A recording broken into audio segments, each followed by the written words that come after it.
Here we are at optional task 6, demonstrating the use of the SSL onboard compressors as inserts on the channel signal with around 6 dB of gain reduction and matched input-output level. Matched input-output level is an interesting one because there's no makeup gain on these.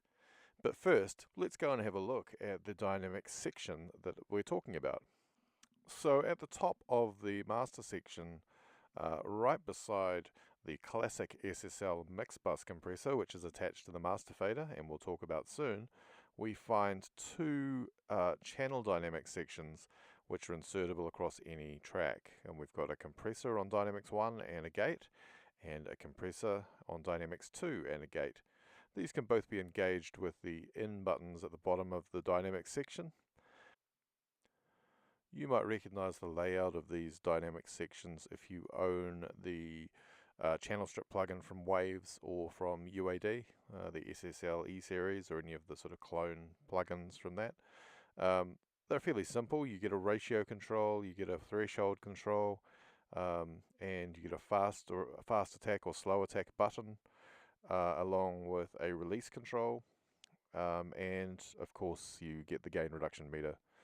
And below that you get all the gate functions. So that's on 2 channels. But to assign them to a track or to a channel on the desk, we need to go back to the meter bridge at the top of the channel. So if we zoom in here on channel 4, we can see there's, in the dynamic section, we have the choice of Dynamics 1 or Dynamics 2. However, the pre-input and the output buttons all change the signal chain, so the order of events. The simple way to think about it is if you use the pre button, then you're making the channel insert either before or after the dynamic section. So that's fairly straightforward. If you use the input button, then you're really saying that you want the dynamic section to be before the channel strip controls like the EQ and the insert, and if you're using the output button, it means that you want the dynamic section to be after the channel EQ and insert. So if you think about it in that sense, it's a little bit to get your head around, but you can always check this out in the manual. So this table is directly from there.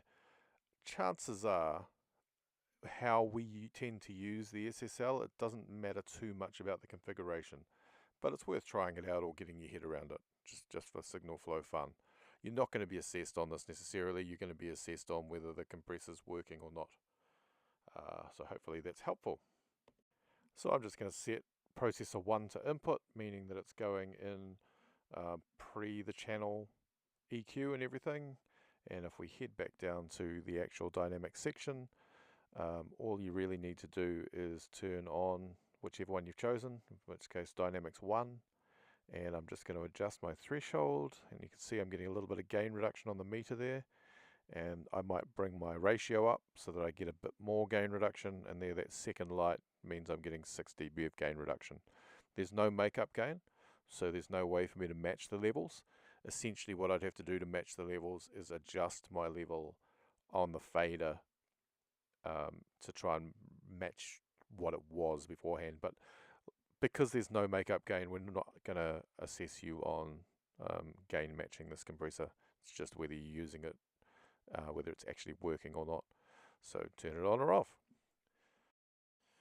In a nutshell, you just want to use the compressor and assign it to be going, whichever dynamics processor you use, assign it to be going either input or output, and show 6 dB of gain reduction.